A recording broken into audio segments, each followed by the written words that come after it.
and social stability in Jamaica, we will have to manage crime and violence effectively. The minister, Senator Dwight Nelson, launched a series of national consultations on crime, community meetings where people get information and share their own ideas on how to prevent crime in their neighborhoods. For too long we have sat in our offices and made prescriptions and imposed prescriptions on you, the members of the communities, in order to solve the problems. But those prescriptions must, of necessity, include recognition of the concerns that you, the citizens, have.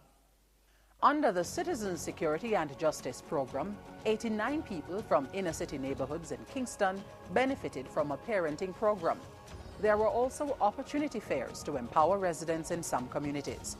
Then there was the work of the Peace Management Initiative, which helped hundreds of children from 11 Montego Bay communities with back-to-school supplies in September. Also in 2009, a renewal of neighborhood watch groups across the country. The objective?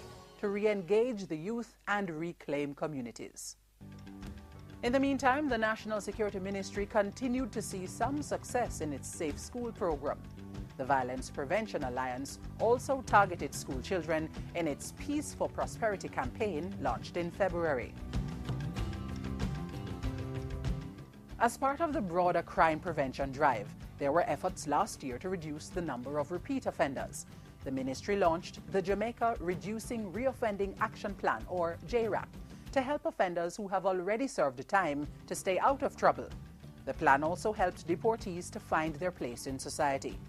Under JRAP, former inmates could also get help through the Howard Hostel, a facility set up at the Tower Street Adult Correctional Center in Kingston.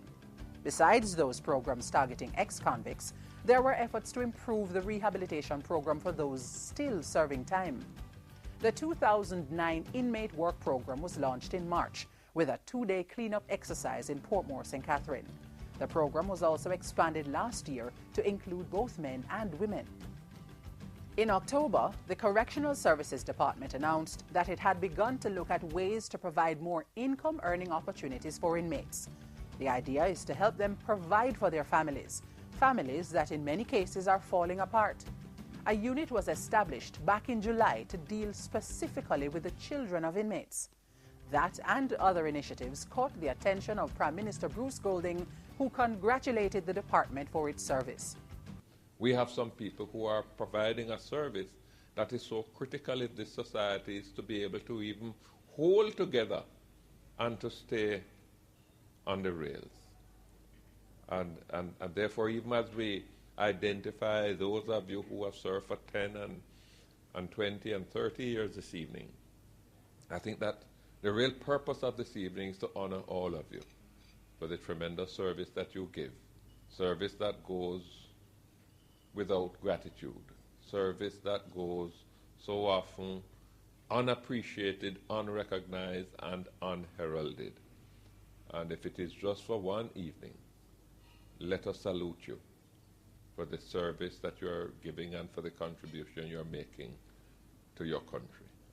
With the 2009 year in review, I'm Stacey Ann Smith for GIS News.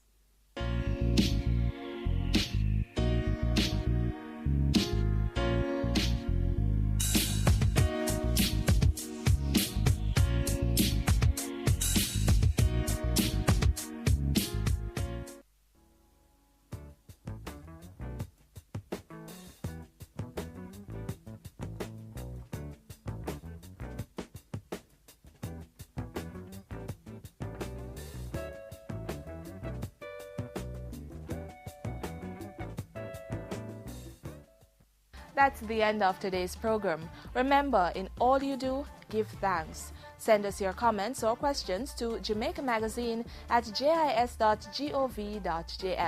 If you missed a part of today's show or want to watch it again, visit the agency's website at www.jis.gov.jm. I'm Samantha Allen. Have a wonderful week.